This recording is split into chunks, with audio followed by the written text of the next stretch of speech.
15 अप्रैल साल 1912 इस तारीख को कोई भी इंसान भुला नहीं सकता, क्योंकि इस दिन इतिहास की सबसे दर्दनाक और दिल दहला देने वाली घटना घटी थी। टाइटैनिक, जो अपने जमाने की सबसे बड़ी और मजबूत शिप थी। ऐसा माना जाता था कि ये शिप कभी भी डूब नहीं सकती, लेकिन टाइटैनिक के नसीब में तो कुछ और ही लिखा था। ये शिप अपनी पहली यात्रा को भी पूरा नहीं कर पाई और एक भीषण दुर्घटना का शिकार बनी। समुद्र में मौजूद एक छोटी सी बर्फ की चट्टान ने टाइटैनिक के सफर पर पूर्ण विराम लगा दिया। उस काली रात में अटलांटिक ओशियन के बीचों बीच 3 घंटों तक टाइटैनिक पर मौत का ऐसा तांडव हुआ था कि जिसकी चीखें आज भी अटलांटिक महासागर में गूंज रही हैं। टाइटैनिक की उस दर्दनाक घटना को याद करके आज भी रूह कांप जाती है। जब टाइटैनिक जहाज समुद्र में डूब रहा था, उस समय टाइटैनिक में पानी इतनी तेज रफ्तार से भरता जा रहा था कि टाइटैनिक अपने आखिरी पलों में समुद्र में सीधा खड़ा हो गया। लेकिन टाइटैनिक इतना भारी जहाज था कि ये मजबूत होने के बावजूद भी बीच में से टूट गया और 2 हिस्सों में टूटकर समुद्र की गोद में समा गया। जब टाइटैनिक समुद्र में डूब रहा था, उस समय टाइटैनिक पर 2200 से ज्यादा लोग सवार थे, जिनमें बूढ़े, बच्चे, जवान सब थे।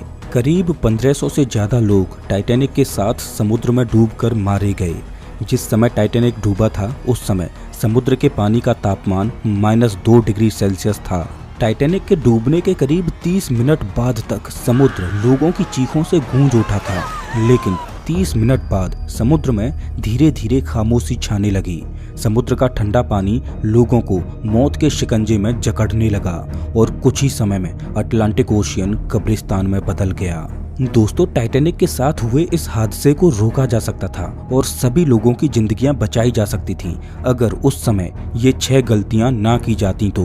अगर ये 6 गलतियां ना होती तो आज टाइटैनिक उस हादसे की वजह से नहीं, बल्कि अपनी सफलता की वजह से चर्चाओं में होता। 10 अप्रैल साल 1912 ये वो दिन था जब दुनिया का सबसे बड़ा और आलीशान जहाज टाइटैनिक अपने पहले सफर पर रवाना होने के लिए बिल्कुल तैयार खड़ा था। और टाइटैनिक के पहले सफर का आगाज देखने के लिए बंदरगाह पर लाखों लोगों की भीड़ उमड़ पड़ी। ना तो टाइटैनिक पर बैठे यात्री और ना ही टाइटैनिक को अलविदा कह रहे लाखों लोगों को ये पता था कि जिस जहाज को वो अलविदा कह रहे हैं, उसे बनाने में इतनी बड़ी गलती की गई है जो इस बड़े जहाज को पहले ही सफर में डुबो देगी। पहली गलती। जब टाइटैनिक अपने पहले सफर पर रवाना हुआ तो 2 दिन के बाद ही, यानी 12 अप्रैल 1912 को टाइटैनिक को पहली आइस वार्निंग्स मिलना शुरू हो जाती हैं। अक्सर समुद्र में गुजरने वाले जहाजों को कोई आइसबर्ग दिखाई देता है तो वो उसकी चेतावनी आसपास के जहाजों को रेडियो सिग्नल के द्वारा दे देते हैं, जिससे जो जहाज आइसबर्ग वाले रास्ते से गुजरने वाले हैं वो सतर्क हो जाएं। और समुद्र में आइसबर्ग मिलना एक आम बात है। टाइटैनिक ने इन वार्निंग्स को ध्यान में रखकर अपने रास्ते को 2 बार बदला भी। 2 दिन के बाद, यानी 14 अप्रैल को टाइटैनिक को 7 और आइस वार्निंग्स मिलती हैं, लेकिन टाइटैनिक का क्रू इन वार्निंग्स को नजरअंदाज कर देता है। टाइटैनिक के रेडियो ऑपरेटर ने इन वार्निंग्स के बारे में टाइटैनिक के कप्तान को भी बताया था, लेकिन कप्तान ने इन वार्निंग्स को सीरियस नहीं लिया और टाइटैनिक की रफ्तार को स्लो नहीं किया। अगर टाइटैनिक का कैप्टन इन वार्निंग्स पर ध्यान देकर टाइटैनिक को धीमी रफ्तार से चलाता या अपने रास्ते को थोड़ा सा बदलता तो शायद इस बड़े हादसे को टाला जा सकता था। दूसरी गलती। जहाज के ऊपर इस जगह पर एक क्रूज नेस्ट होता है, जिसमें 1 या 2 लोगों को बिठाया जाता है, जिससे वो जहाज के सामने आने वाली अड़चनों पर नजर रख सकें। टाइटैनिक पर इस क्रूज नेस्ट में बैठे व्यक्ति ने जब आइसबर्ग को देखा तो उसने तुरंत फोन करके बताया कि सामने आइसबर्ग है। तो फर्स्ट ऑफिसर विलियम ने इंजन रूम को संदेश भेजा कि जहाज के इंजन्स को रिवर्स में चलाओ। अगर आप टाइटैनिक के पिछले हिस्से स्टर्न को देखोगे तो इसमें 3 प्रोपेलर्स लगे हैं, जिनमें से एक प्रोपेलर मिडिल में लगा है। बीच वाले प्रोपेलर के आगे इसे पतवार बोला जाता है। ये पतवार ही शिप को लेफ्ट या राइट में मोड़ने का काम करती है, लेकिन ये पतवार तब और ज्यादा अच्छे से काम करती है जब मिडिल वाला प्रोपेलर घूमता रहे। जब फर्स्ट ऑफिसर ने इंजन रूम को संदेश भेजा कि जहाज के इंजन्स को रिवर्स में चलाओ, तो इससे हुआ ये कि पहले तो जहाज के प्रोपेलर्स बंद हुए जो जहाज को आगे धकेल रहे थे, और फिर कुछ ही सेकंड्स में ये साइड वाले प्रोपेलर्स रिवर्स में घूमना शुरू कर दिए, लेकिन पतवार की वजह से ये बीच वाला प्रोपेलर बंद ही रहा। एक्सपर्ट्स का मानना है कि अगर शिप के इंजन्स को रिवर्स में चालू नहीं किया जाता तो ये पतवार अपना काम एफिशिएंटली करती, जिससे टाइटैनिक को आइसबर्ग से टकराने से पहले ही मोड़ा जा सकता था। तीसरी गलती, ये कहना गलत नहीं होगा कि टाइटैनिक की तेज रफ्तार ने डुबो दिया। जब टाइटैनिक समुद्र पर दौड़ रहा था तब टाइटैनिक की रफ्तार 40 किलोमीटर प्रति घंटे थी, जो टाइटैनिक जैसे विशालकाय और वजनीले जहाज के लिए बहुत ज़्यादा थी। दरअसल टाइटैनिक के मालिक की ओर से जहाज के कप्तान को आदेश मिला था कि टाइटैनिक को फुल स्पीड पर चलाया जाए, जिससे टाइटैनिक अपनी भव्यता के साथ साथ अपनी रफ्तार की वजह से भी जाना जाने लगे। इस वजह से टाइटैनिक का क्रू पूरी रफ्तार से शिप को आगे ढकेल रहा था। इस ज़्यादा स्पीड की वजह से टाइटैनिक के इंफ्रास्ट्रक्चर पर बहुत ज़्यादा दबाव पड़ रहा था। शिप को इस तरह से डिजाइन नहीं किया गया था कि वो इस तरह के हाई प्रेशर को सहन कर पाए। नतीजा ये निकला कि आइसबर्ग की जानकारी मिलते ही जहाज की रफ्तार को कम नहीं किया जा सका और टाइटैनिक आइसबर्ग से जा टकराया। इससे टाइटैनिक के स्ट्रक्चर पर डबल मार पड़ी। पहला तो टाइटैनिक का इंफ्रास्ट्रक्चर हाई स्पीड की वजह से पानी के दबाव को सहन कर ही रहा था और दूसरा आइसबर्ग के इम्पैक्ट ने टाइटैनिक में छेद कर दिया। अगर टाइटैनिक की रफ्तार कम होती तो शायद टाइटैनिक के क्रू को रिएक्ट करने के लिए थोड़ा वक्त मिल जाता और शायद टाइटैनिक को बचा लिया जाता। चौथी गलती, टाइटैनिक पूरी रफ्तार से चल रहा था और टाइटैनिक के क्रू ने दूसरे जहाज़ों से मिलने वाली आइस वार्निंग्स पर भी ध्यान नहीं दिया। टाइटैनिक बेखौफ आइसबर्ग की ओर बढ़ता जा रहा था, लेकिन बावजूद इसके टाइटैनिक को अभी भी हादसे से बचाया जा सकता था, क्योंकि जहाज के क्रूज नेस्ट में दो बहादुर लोग बैठे थे जो समुद्र में आगे आने वाली हर एक अड़चन पर नजर रखे हुए थे। लेकिन दूर की अड़चनों को देखने के लिए इनके पास एक चीज थी ही नहीं, वो थी दूरबीन।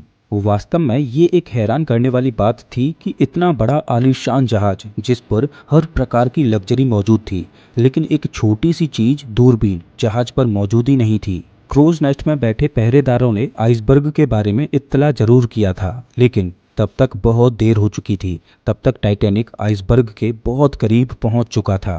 शायद उस समय टाइटैनिक पर एक दूरबीन होती तो समय रहते उस आइसबर्ग को देखा जा सकता था और उस हादसे को टाला जा सकता था। पांचवी गलती, जब टाइटैनिक का मलबा मिला और उस पर रिसर्च की गई तो पता चला कि जब टाइटैनिक को बनाया जा रहा था तब टाइटैनिक को बनाने वाली कंपनी ने एक बहुत बड़ी गलती की थी, वो भी जानबूझकर। ये बात सच है कि अटलांटिक ओशियन में जगह जगह पर आइसबर्ग तैरते रहते हैं। इन सभी छोटी मोटी अड़चनों को ये भारी भरकम जहाज आराम से झेल लेते हैं। और उस दिन जहाज के कप्तान स्मिथ ने उस आइसबर्ग से निपटने के लिए भरपूर प्रयास किया। टाइटैनिक की रफ्तार को कम करने के लिए इंजन्स को बंद करके रिवर्स में चालू किया और टाइटैनिक के रुख को बदलने का भी प्रयास किया। इतने प्रयास करने के बावजूद भी जहाज आइसबर्ग से टकरा गया। हालांकि ये जहाज अभी भी बच सकता था अगर टाइटैनिक को बनाते समय ये गलती ना की जाती तो। जब टाइटैनिक के मलबे पर रिसर्च की गई तो पता चला कि इसको बनाते समय बड़ी बड़ी स्टील की प्लेटों को आपस में जोड़ने के लिए स्टील की नहीं बल्कि कास्ट आयरन की रिवेट्स को लगाया गया था।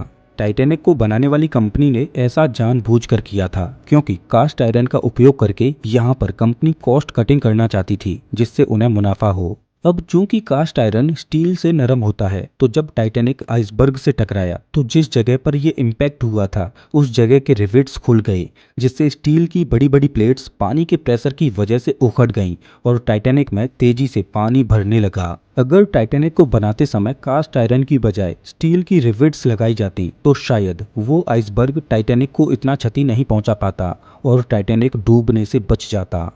छठवीं गलती, शायद ये कहना गलत नहीं होगा कि टाइटैनिक पर गलतियों की एक चेन बन चुकी थी और इतनी गलतियों के बाद टाइटैनिक को डूबना ही था।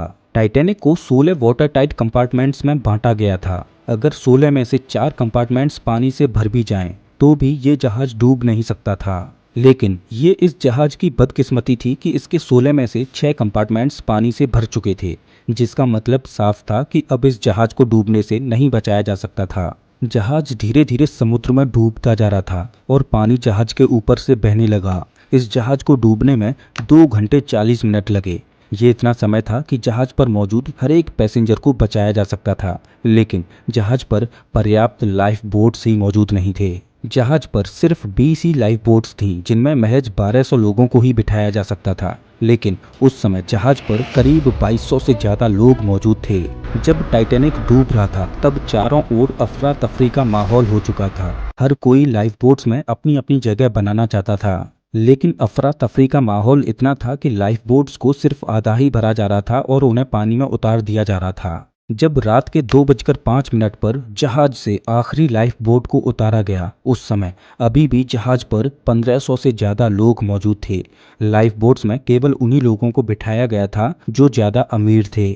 जहाज बहुत तेजी से समुद्र में डूबता जा रहा था। 2:18 पर एक शॉर्ट सर्किट होता है, जिससे टाइटैनिक पर अंधेरा छा जाता है और जहाज दो हिस्सों में टूटता है और समुद्र के हवाले हो जाता है। ऐसा माना जाता है कि मरने वाले लोगों की संख्या 1500 से कहीं ज्यादा थी, क्योंकि जहाज पर बहुत से लोग बगैर टिकट के भी सवार हुए थे, जिनका कोई रिकॉर्ड नहीं। ये आखिरी गलती ओवर कॉन्फिडेंस था, क्योंकि इससे पहले कैप्टन स्मिथ टाइटैनिक की सिस्टर शिप ओलंपिक का कैप्टन था और एक दिन ओलंपिक शिप इसी तरह की एक चट्टान से टकराकर डैमेज भी हुई थी, लेकिन ओलंपिक शिप उस हादसे को झेल गई। टाइटैनिक को भी सेम ओलंपिक की तरह ही बनाया गया था और इसका प्रचार भी इसी तरह से किया गया था कि ये जहाज कभी डूब नहीं सकता। इसी ओवर कॉन्फिडेंस में जहाज पर पर्याप्त लाइफ बोट्स रखने में तवज्जो नहीं दी गई, जिसका खामियाजा 1500 से ज्यादा लोगों को अपनी जान गंवाकर भुगतना पड़ा।